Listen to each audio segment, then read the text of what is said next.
నీ మార్పు ఆ వ్యక్తిలో కనబట్టలేదు. మాదిరికరమైన జీవితం ఆయన చూడలేదు. అతడు అవిధేయుడిగానే ఉన్నావు. నువ్వు నాకు విధేయుడిగా ఉన్నావు కదా, నాకు విధేయుడిగా జీవించావు కదా, నువ్వు నా ఎడలో చూపించే విధేయత నీ యజమానుడు చూడగలిగాడా? నీ తోటి సహోదరి చూడగలిగిందా అని అంటే దేవుని దగ్గర లాగా మౌనమే.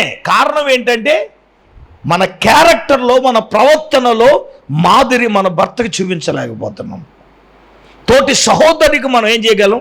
చూపించలేకపోతున్నాం. దేవుని నమ్మిన వ్యక్తులుగా ఈరోజు మాదిరి చూపించలేకపోతున్నాం. కొంపొచ్చి రోడ్డు మీద ఆడుతూ ఉంది కదా. చెప్పండి, ఆడేదో ఒక మాట అంటాడు, నీ లౌడ్ స్పీకర్ కదా, నీ నోరు పెద్ద బావుడు కప్పలాగా. ఆ నోరు చిన్న నువ్వు బయట ఆడేటప్పుడు, లోడ ఆడేటప్పటికి సినిమా చూస్తాం మామని రోడ్డు మీద ఎక్కుతారు. ఇలా చూస్తారు చిత్రాంగులు అంటే వాళ్ళు కెమెరాలు లేవు కానీ వాళ్ళు వీడియోలో మీ సన్నివేశం మంది ఎత్తా ఉంటారనమాట. మీకు అర్థం కావట్లేదు పిచ్చోళ్ళు. కాకపోతే అటువంటి సన్నివేశాలు తీసుకుని పండగ చేసుకునే వాళ్ళు చాలామంది ఉంటారు. వాళ్ళ మొక్కలు చూపులెట్లోకి వెళ్ళిపోతే హెచ్చు రక్తం వేచేయి. లోపల మొగుడు చింతకా పచ్చడి తొట్టేసినా సరే కిక్కిన మందు హెచ్చు రక్తం వేచేయి. పొద్దున్న ఏమైందంటే ఏమీ లేదంటారు. అనుకున్నట్టు జ్ఞానం కూడా మనకి లేదు. హెచ్చు రక్తం వేచేయి. అమ్మ నడు నొప్పండి ఏమైందంటే ఏమీ లేదే, ఇలా జారిపోయిన కొద్దిగా. ఓకే, అటు తన్నడు ఒక తొండని చెప్తుందా? చెప్పదుగా. ఏమండి, నిజమేగా, వాస్తవాలు. ఈరోజు మనము ఏ విషయంలో మాదిరిగా ఉండాలి అంటే ప్రవర్తనలో. నీ ప్రవర్తన చూస్తే చాలు. ఒక మాదిరిగా కనబడితే నేనేమంటాను, కనెక్ట్ అయిపోతాడు. దేవునికి స్తోత్రం, హల్లెలూయా. పెద్దగా నువ్వేం చెప్పవలసిన అవసరం లేదు. నీ మాదిరి, నీ చేంజింగ్, మార్పు వాళ్ళు కనుక చూస్తే, ఇది చాలా మాట. యవనస్తుడు తిమోతే, నువ్వు ఏ విషయంలో మాదిరిగా ఉండాలి అంటే అన్నారు ఆయన, నీవు చెప్పండి, నీవు మాట విషయంలో, ప్రవర్తన విషయంలో ఎలా ఉండాలి? నీవు మాదిరిగా ఉండాలి. నిజమే, ఖచ్చితంగా మాదిరి ఉండాలి. దేవుడు ఏం చూస్తాడు అంటే ఖచ్చితంగా మాదిరి చూస్తాడు. అటువంటి మాదిరి యేసయ్య మన ముందు ఉంచాడు కదా. పౌలు చెప్పిన మాట ఏంటంటే, నీ ప్రవర్తన విషయంలో నువ్వు మాదిరి. తర్వాత ఏమన్నారంటే, నాలుగోదిగా మనకి చెప్పండి ఏంటమ్మా, ప్రేమలో ఏం కావాలి చెప్పండి. ప్రేమలో ఏం కావాలి? మాదిరి. నిజమండి, యేసు ప్రభు వారే ఆ ప్రేమకు ఏంటో మాదిరి ఏంటి యేసు ప్రభువే చూపించాడు. అమ్మ చెప్పండి, యేసు ప్రభు ఏమన్నారు? ఏమండి, నీ పూర్ణ హృదయముతో, నీ పూర్ణాత్మతో నీ దేవుడైన యెహోవాను ప్రేమించు అన్నారు. ఆయన అన్నారు లేదా? అన్నారు. ఇంకో మాట ఏమన్నారు?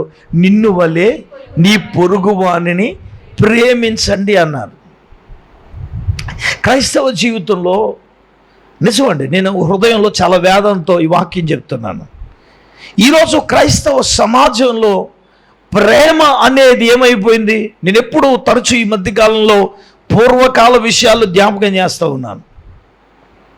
పూర్వకాలంలో ఒక పెళ్ళిళ్ళు జరిగితే ఎవడు చుట్టాలందరూ కూడా వారం రోజుల ముందే వచ్చి ఉన్నా కూడా ఆ పెళ్ళి చేసుకుని ఇంటి వారికి ఏ మాత్రం భారం అనేది ఉండేది కాదు.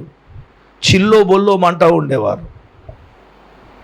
కానీ నేటి తరమునకు ఉందా అంటే కారణం ఏంటి చెప్పండి? ఏమీ లేదు, ప్రేమ లేదు. ఎందుకు లేదయ్యా అంటే, నువ్వేమైనా ఖరీదైన చీర కట్టుకున్నావా అనుకో, నీ చీరను చూద్దేటప్పటికి ముఖం ముత్తేసరి వెళ్ళిపోద్ది. మీరు అవునంటారా కాదంటారా? నీ మెడలో కాస్త గొలుసు గనక తలతల మెరిసింది అనుకోండి, చెప్పండి అమ్మా. అంటే పూర్వకాలంలో అటువంటి ఏం కట్టుకున్నా ఏమి పట్టించుకునే వాళ్ళు కాదు, స్వార్థాలు లేవు. ఒకవేళ పని చెయ్యాలనుకున్నా, సపోజ్ నువ్వు కడుగుతున్నావు వెంటనే వచ్చి అడగకుండానే ఏం చేసేవారు? కలబడి పని చేసేవారు. ఇప్పుడు కలబడి చేసేవాళ్ళు పెళ్ళి ఏముంది, పెళ్లి కూతురులా కూర్చుంటుంది, నువ్వు పట్టుకెళ్ళి తయారు చేసి అట్టాలి, దీన్ని ఎందుకు పిలిచాడు రా బాబు అని. నిజం. అంటే మనుషులలో ప్రేమ ఏమైపోయిందంటే చల్లారిపోయింది. క్రైస్తవ సంఘాల్లో కూడా ఏమైపోయింది, ప్రేమ చల్లారిపోయిందని కుల వ్యవస్థ వచ్చేసింది. నిజం. విశ్వాసంలో వచ్చేసింది, సేవకుల్లో కూడా కులం వచ్చేసింది. మీద ఆ కులం, ఈ కులం, ఈ కులం. ఏంట్రా నాయన, కులంలో సత్యం కాబట్టి క్రీస్తులో మనం ఏమయ్యో బతికాం. పరలోకంలో కులాలు ఉన్నాయా? మీ కులానికి యేసుబాబు ఏమైనా పరలోకంలో గట్టాడా? చిచ్చి ఏంటది? ఈరోజు ప్రేమలు ఏమైపోయినాయి, చల్లారిపోయినాయి. ఏమండి, సంఘములో సహోదరి మధ్యన ఏముంది? నిష్కపటమైన ప్రేమ ఉందా? సహోదర ప్రేమ ఉందండి. సహోదర ప్రేమను కలిగి ఉన్నారా? యేసు ప్రభువే కదా ఆ ప్రేమను మాదిరిగా ఉంచి, చెప్పండి, ఆయన ప్రేమను ఏం చేశాడు? ప్రేమను మాదిరిగా ఉంచాడు కదా. ఎలా ప్రేమించాలో ఆయన చెప్పాడు కదా. అదే పౌలు చెప్తాడు, చివరికి మిగిలే 3 అన్నాడు. విశ్వాసము, నిరీక్షణ, ప్రేమ. మూడిట్లో చివరిది ఏంటి చెప్పండి? ప్రేమే శ్రేష్టమని చెప్పాడు కదా. ధర్మశాస్త్రాన్ని అంతా తీసుకుని వచ్చి పౌలు అన్నాడు ప్రేమలో పెట్టేశాడు. ఆయన ఇంకో మాట అన్నాడు, నువ్వు ప్రవచనాలు పలకొచ్చు, ప్రేమ లేనోడితే విద్దుడు. భాషలు మాట్లాడొచ్చు, ఏదో చేయొచ్చు, వ్యవహారం ఏదో చేయొచ్చు, ప్రేమ లేని వాడు అయితే నువ్వెవరు? విద్దుడువే. ఎన్నో మాటలు మాట్లాడొచ్చు, ఎన్నో చేయొచ్చు, ప్రేమ లేని వాడు అయితే నువ్వెవడో విద్దుడమైన వాక్యం సూటిగా తేటగా చెప్పేస్తుంది కదా. నిజమే. క్రైస్తవులంగా, దేవుని బిడ్డలంగా ప్రేమ విషయంలో ఏమి ఉంచాలండి, ఏమి చూపించాలండి? మాదిరి మనం చూపించగలుగుతున్నామా? నేను అడుగుతున్నాను, శత్రువుని యేసయ్య ప్రేమించాడు, నువ్వు ప్రేమించగలుగుతున్నావా? నీ తోటి సహోదరుని నువ్వు ఏం చేయగలుగుతున్నావు? ప్రేమించగలుగుతున్నావా? భర్తలారా, మీ భార్యలను తిట్టండి అన్నాడా? కొట్టండి అన్నాడా? మరి ఏమన్నాడయ్యా? ప్రేమించండి అన్నాడు.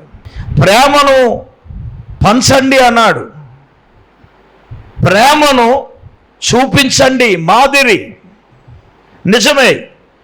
ఈరోజు నేనేమంటానంటే, యేసు ప్రభు చెప్పిన మాట ఖచ్చితంగా అక్షరాలు మనం జ్ఞాపకం చేసుకోవాలి. ఏంటి ఆయన అన్నారు? అక్రమము విస్తరించుట చేత అనేకుల్లో ఏమి చల్లారిపోయింది? నిజం. ఈరోజు కుటుంబాల్లో ప్రేమ ఏమైపోయింది? చల్లారిపోయింది. అన్నదమ్ముల మధ్యన ప్రేమ ఏమైంది? చల్లారిపోయింది. భార్యాభర్తల మధ్యలో ఉన్న ప్రేమ ఏమైపోయింది? తల్లిదండ్రులకు పిల్లలకు మధ్యలో ఉన్న ప్రేమ ఏమైపోయింది? చల్లారిపోవటం కాదు, ప్రేమ అంత ఇప్పుడు కమర్షియల్ అయిపోయింది. పిల్లలు చూడాలంటే తల్లిదండ్రుల దగ్గర ఏమి ఉండాలి? ప్రేమ కాదమ్మా. నిన్ను చూడాలంటే నీ కోళ్ళకు నువ్వు ఏమన్నా డబ్బు ఏమన్నా ఉంటే అప్పుడు చూస్తారు. ప్రేమ కాదు. ఏజ్ రక్త విజయం ప్రేమ ఉంటే అది ఏం చేసుకుంటుంది? ఏజ్ రక్త విజయం. అవునా కాదా చెప్పండి? డబ్బు ఉంటేనే ఏం చేస్తారు? బంగారం ఉంటే ఏం చేస్తారు? నేను అంటాను, ప్రేమ అనేది ఉంటే ఏమీ లేకపోయి నువ్వు ప్రేమిస్తావు. అదే యేసయ్య ప్రేమ ఏంటి? ఉన్నవాడు ఒకలాగా, లేనివాడు ఒకలాగా ప్రేమించిందా? అది మరి యేసయ్య ప్రేమలో ఉన్నా లేకపోయినా ఆ ప్రేమకు పాడేస్తాడు. ఆ ప్రేమకు కొలతలు లేవు. ఆ ప్రేమకు అయ్యి బాబు కొలతలు లేవా, హద్దులు లేవని పాడేయడం కాదు. మరి ఏమాయ్, హద్దులు లేవు, కొలతలు లేవని పాడేయడం కాదు. ఆ ప్రేమలో పేద సాధారణ ఉందా? ఇడు పొట్టోడు పొడుగోడని తేడా ఉందా? చెప్పండి. మనుషుల ప్రేమలు ఏంటంటే డబ్బులుంటే ప్రేమిస్తారు, బంగారం ఉంటే ప్రేమిస్తారు, ఆస్తులు ఉంటే ప్రేమిస్తారు, లేకపోతే ప్రేమ ఉండదా? చెప్తారు ఎవరితోని, ఇగో ఇచ్చితానా, డబ్బుంటేనే నేను చూస్తారు. రక్తం ప్రేమ ఉంటే చూస్తారు. ఇది మీరు అన్న మాట కరెక్ట్. ఏ ప్రేమ అండి? దైవికమైన ప్రేమ ఉంటే చూస్తారు. మాటలతో ప్రేమను పెంచుకోవాలి, కానీ మన మాటలతో ప్రేమను ఏం చేయకూడదు? చంపకూడదు. ఎస్, నిజం. ఆ ప్రేమే దోషాలను కప్పేదేంటి? అదే ప్రేమ. పాపాలను కప్పేదేంటి? అదే ప్రేమ. అందుకే పౌలు చెప్తాడు, ఆ ప్రేమ లేకపోతే నువ్వు వ్యర్థుడు అని వాక్యం చెప్తుంది. ఏమి లేకపోతే? అసలు ప్రేమే లేకపోతే ఏంటి? హృదయమే పాషాణం అయిపోయింది, ప్రేమకే నీకు చోట్లేదు.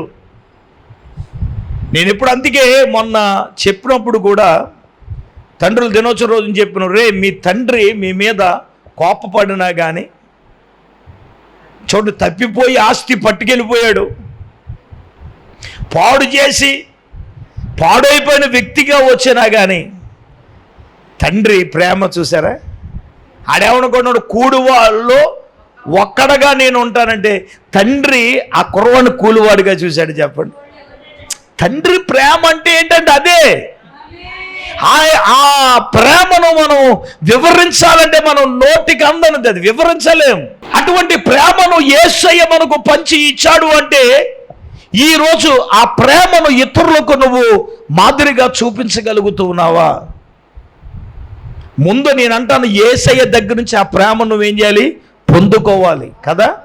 అందుకే మొదటి కొరింథీ రాసిన పత్రిక 14వ అధ్యాయం 1వ వచనంలో పౌలు కొరింథీ సంఘానికి ఏం చెప్తున్నాడు? ఏమన్నాడు ఆయన? ప్రేమ కలిగి ఉండుటకు మీరు ప్రయాసపడండి.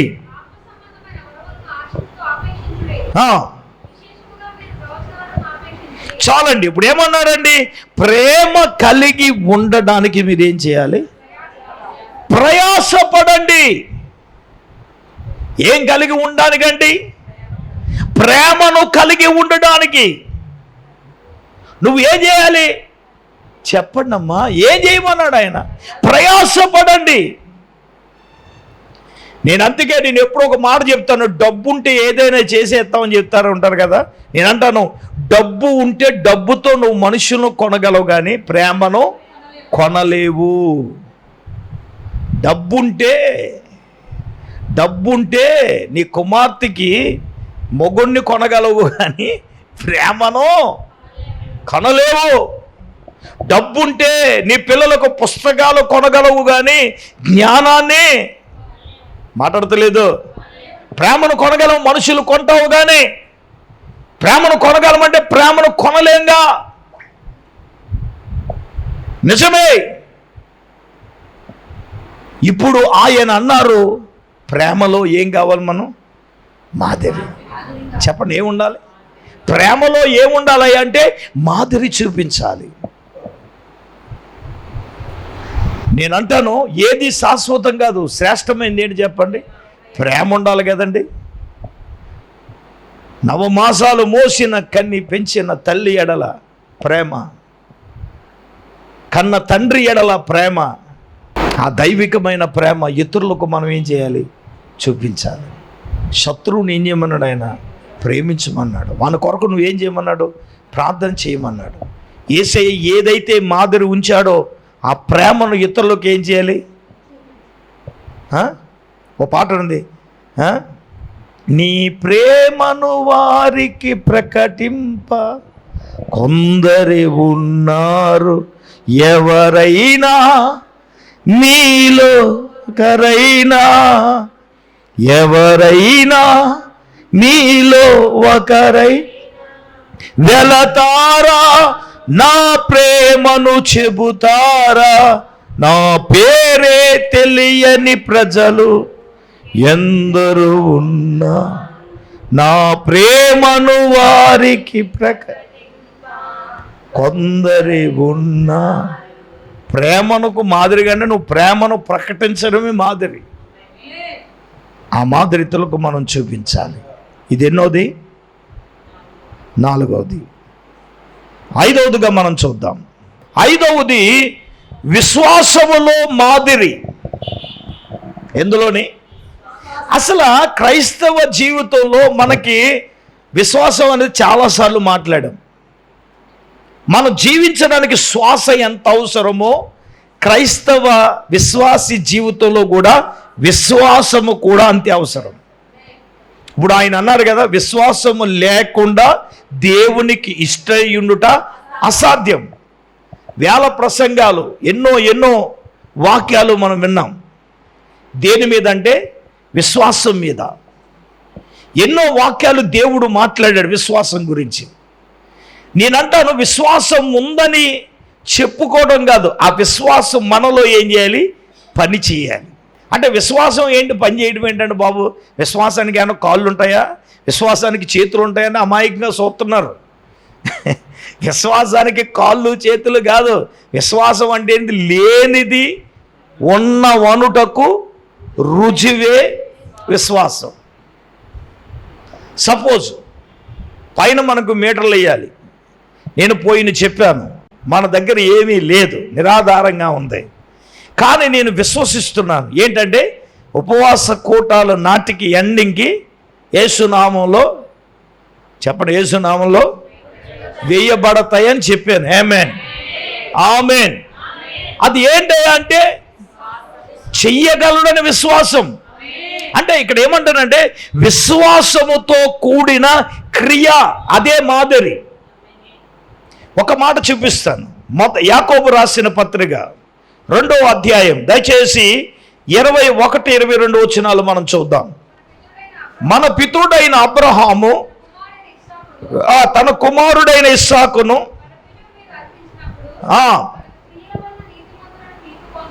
దేని వలనండి?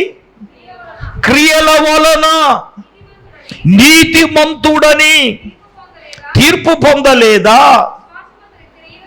చూడండి, విశ్వాసము అతని క్రియలతో కూడింది. ఏం చేసిందండి? కార్యసిద్ధి కలగజేసిననియు క్రియల మూలముగా అతని విశ్వాసం ఏమైంది? పరిపూర్ణమైనదని గ్రహించుచున్నా. అమ్మ వినండి, అబ్రహాము విశ్వాసులకు తండ్రి అని పిలువబడుతున్న మనం ఒక రోజున ఒక్కగానైనా ఒక కొడుకు నువ్వు నాకు బలిచ్చి అన్నాడు.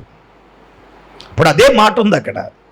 ఇప్పుడు తన కుమారుడైన ఇస్సాకును బలిపీఠము మీద అర్పించినప్పుడు అతడు క్రియల వలన నీతిమంతుడని ఏం పొందాడు? అంటే ఏ క్రియలండి? అసలు ఆ పరిశోధన ఎందుకు వచ్చింది? విశ్వాసమును బట్టే కదా. మాట్లాడతలేదు. ఇప్పుడు దేవుడు అతని విశ్వాసము క్రియ ఏంటి? క్రియ అంటే విశ్వాసంలో 25 సంవత్సరాలు ఎదురు చూచిన తర్వాత దేవుడిచ్చాడు కొడుకుని. ఎన్ని సంవత్సరాలమ్మా? 25 సంవత్సరాలు. ఇప్పుడు ఈడు ఇస్తాడా ఇవ్వడా? ఈడి విశ్వాసం ఏంటంటే దేవుడు పరీక్షిస్తున్నాడు. విశ్వాసము అతని క్రియలతో కూడితేనే కార్యసిద్ధి. ఎప్పుడో చాలాసార్లు ఈ మాట 100 సార్లు చెప్తా ఉంటాను. ఏంటంటే అక్కడ చెప్పండి, విశ్వాసము అతని క్రియలతో కూడినప్పుడు ఏం కలుగుతుంది? కార్యసిద్ధి జరగట్లేదు. అంటే నీకు విశ్వాసం ఉంది కానీ క్రియలు లేవు, అందుకే ఏం కలగట్లేదు?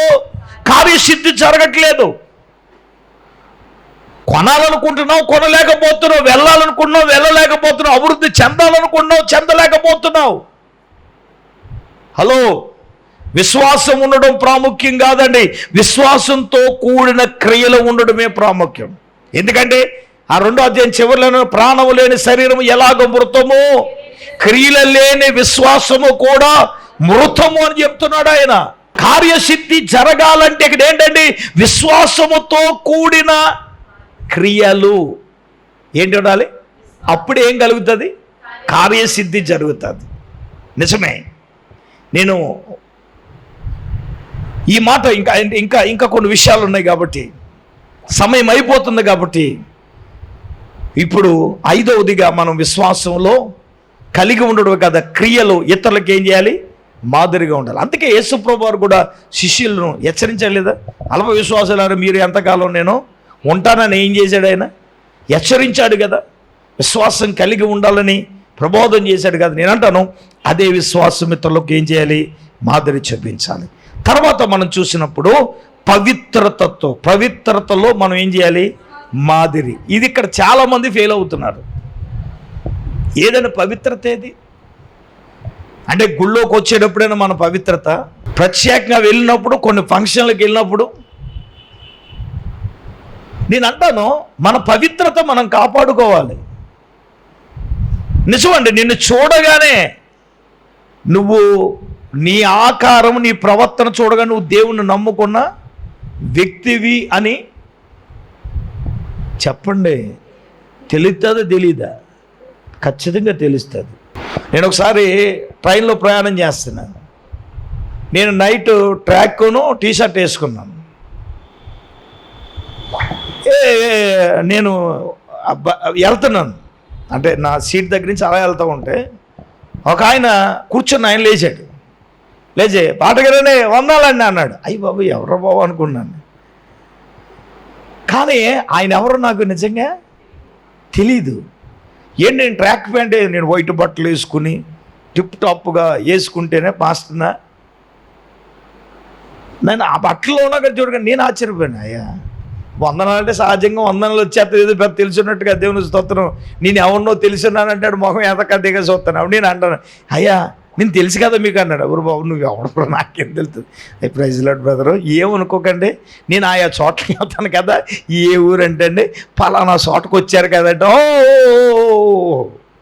నేను అంటాను, మన పవిత్రత అనేది చాలా ప్రాముఖ్యమైనది.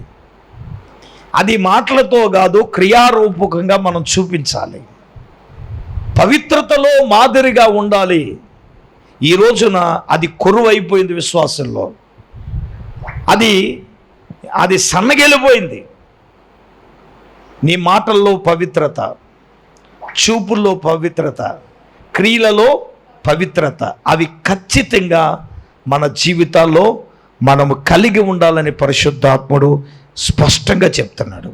చివరిది 7వదిగా మనం చూస్తే తీతు రాసిన పత్రిక 2వ అధ్యాయం, దయచేసి 7వ వాక్యాన్ని చదువుదాం. తీతు రాసిన పత్రిక 2వ అధ్యాయం 7వ వచనం. పరపక్షమందు ఉన్నవాడు మనలను గూర్చి చెడు మాట ఏదియో చెప్పనేరక సిగ్గుపడినట్లు, చూడండి, అన్నిటి యందు నిన్ను నీవే సత్కార్యముల విషయమై మాదిరిగా నువ్వు కనపరుచుకో. హల్లెలూయా. చూడండి, అన్నిటి యందు నిన్ను నీవే సత్కార్యముల విషయమై మాదిరి నువ్వు కనపరచాలి. సత్కార్యం అంటే ఏంటి? మంచి కార్యములు చేయట యందు నువ్వేం చేయాలి? మాదిరి ఉంచుకోవాలి. మన ఈ మధ్యకాలంలో ఒక ఆయన అంటాడు, ఏంటండి బాబు మీకు ద్రోహం చేసిన అయినా సరే అని చూడగానే నువ్వు కరిగిపోతావు అంటే మరి దేవుని ప్రేమ ఏం చెప్తుందండి? చెప్పండి. ఆడు తిట్టాడని నువ్వు మనసులో ఎట్టేసుకుని నువ్వు పగ సాధిస్తావా? కాదు. ఆడి నిన్ను తిట్టిన నువ్వేం చేయాలి? సత్కార్యము చేసి నువ్వేం చూపించాలి? ఆడికి మాదిరి చూపిస్తే, ఏ నోరైతే తిట్టిందో ఆడికి మంచి చేసావు అనుకో, ఆడు వెళ్ళి ఏం చెప్తాడు? చెప్పండి. నీ గురించి అందరికీ చెడ్డగా చెప్పేస్తాడా? ఆడ కష్టంలో ఉన్నప్పుడు నువ్వు సత్కార్యం చేత ఆడికి మాదిరి చేసావు అనుకో, ఆడేం చెప్తాడు? అందరికీ చెప్తాడా? చెప్పడా? అంతేగాని ఆడు తిట్టాడని, ఆడన్నాడని నేను అనేసి, ఆడు చేశాడని నేను చేసేస్తే, ఆడు తిట్టినా ఆడు ఏం చేసినా సత్కార్యము చేత, సత్కార్య విషయంలో నువ్వు మాదిరిని వాడు కనపరిస్తే ఆడి జీవితాన్ని ఏం చేస్తాడు? మారుస్తాడు కదా. కాబట్టి ఈ 7 విషయాలలో మనం ఏం చేయాలి? ఖచ్చితంగా మాదిరి కలిగి, ఇచ్చటలో మాదిరి కావాలి, మాటల్లో మాదిరి కావాలి, ప్రవర్తనలో మాదిరి కావాలి, ప్రేమలో మాదిరి కావాలి, విశ్వాసములో మాదిరి కావాలి, పవిత్రతలో మాదిరి కావాలి, సత్కార్యము చీటులో కూడా మాదిరి నువ్వు కనపరచాలి. అందరూ మోకరించండి, కళ్ళు మూసుకోనండి. ఈ మాటలు జ్ఞాపకం చేసుకుందాం, ప్రార్థన చేసుకుందాం. అందరూ కూడా తలలు వంచండి, కళ్ళు మూసుకోనండి. దైవజనురాలు మన ప్రార్థనలో నడిపిస్తారు. హల్లెలూయా, హల్లెలూయా.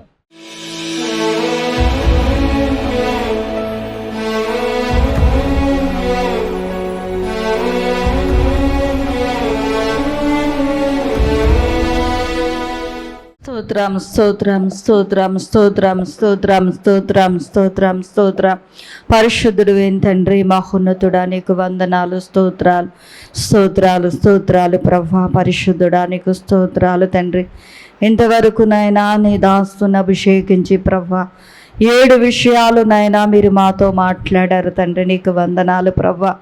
అయ్యా నాయన, అన్నిటిలోనూ కూడా ప్రభా మాదిరిగా ఉండాలని అయ్యా నా తండ్రి నీకు స్తోత్రాలు ప్రభా. మీరు మాకు మాదిరి చూపించి వెళ్ళారు తండ్రి. అయ్యా నాయన నీ అడుగు జాడల యందు నడవాలని ప్రభా. అయ్యా నాయన మీరు నడిచిన మార్గములో మేము నడవాలని మాకు మాదిరి చూపించారు తండ్రి. నీకు స్తోత్రాలు. అయ్యా మాటలో మాదిరిగా ఉండాలని ప్రభా. అయ్యా నాయన ప్రవర్తనలో మాదిరిగా ఉండాలని నాయన. అయ్యా ప్రేమలో మాదిరిగా ఉండాలని ప్రభా. విశ్వాసములో మాదిరిగా ఉండాలని తండ్రి నీకు వందనాలు. అయ్యా పవిత్రతలో మాదిరిగా ఉండాలని ప్రభా నీకు వందనాలు. అయ్యా సత్కార్యములు చేయటంలో మాదిరిగా ఉండాలని ప్రభా. అయ్యా మీరు మాతో మాట్లాడారు తండ్రి. నీకు వందనాలు ప్రభా. అయ్యా నా తండ్రి నీకు స్తోత్రాలు. ఎన్ని విషయాలలో ప్రభా నాయన ఇతరులకు మాదిరికరంగా మా జీవితాలు ఉండటానికి సహాయము దయచేయండి నాయన. నీకు వందనాలు. అయ్యా ప్రేమ చేత నాయనా నా తండ్రి మేము నాయన ఒకరినొకరు ఆదరించుకోవాలి ప్రభా. అయ్యా ప్రేమ కలిగి ఉండటానికి ప్రయాసపడమంటున్నావు తండ్రి. అయ్యా విశ్వాసం విషయంలో నాయన ప్రాణము లేని శరీరం ఎలాగ మృతమో క్రియలు లేని విశ్వాసం అలాగ మృతమగునని నాయనా. అయ్యా క్రియలతో కూడిన విశ్వాసము కలిగి ఉండాలని ప్రభా మీరు మాతో మాట్లాడారు తండ్రి. నీకు వందనాలు. అయ్యా ఈ రాత్రి విత్తబడి మాటలు ప్రభా విశ్వాస వాక్కు ద్వారా నాయనా తండ్రి వాక్యాన్ని వింటున్న బిడ్డలను జ్ఞాపకం చేసుకో తండ్రి. నీకు వందనాలు. వారి యొక్క జీవితాలలో అద్భుతమైన క్రియా కార్యములు జరిగించండి తండ్రి. నీకు వందనాలు. అయ్యా అన్ని విషయాలలో నాయన మేము మాదిరి కలిగి నడుచుకోవటానికి అయ్యా నాయన ప్రవర్తనలో కానీ మాటలో కానీ అయ్యా నాయన విశ్వాసంలో కానీ ప్రతి విషయంలో ప్రేమ చూపించటం విషయంలో అన్ని విషయాలలో మేము మాదిరికరంగా ఉండటానికి సహాయము దయచండి. వాక్యాన్ని బట్టి మా జీవితాలను సరి చేసుకుని మా జీవితాలు దిద్దుకొని ప్రభా వాక్యానికి అనుగుణంగా ప్రభా నాయన నీకు ఉపదేశానికి వాక్యానికి మమ్మల్ని మేము అప్పగించుకుని నాయన ఇతరులకు మాదిరికరంగా జీవించి బ్రతకటానికి ప్రభా నీ నామానికి మహిమ తెచ్చేవారముగా అయ్యా ఘనత తెచ్చేవారముగా కీర్తి తెచ్చేవారముగా అయ్యా మేము ఉండటానికి సహాయము దయచేయండి. ఈ రాత్రి కూడా వచ్చిన బిడ్డలందరినీ జ్ఞాపకం చేసుకుని మీరే మహిమ పొందమని యేసు నామములో ప్రార్థన చేసి అడిగి వేడుకొనుచున్నామా పరమ తండ్రి. ఆమేన్. తండ్రి కుమార పరిశుద్ధాత్మ త్రియేక దేవుల్లో ప్రభు బిడ్లారా ఇక్కడ కూడినలకు సదాకాలము తోడైనను గాక. ఆమేన్.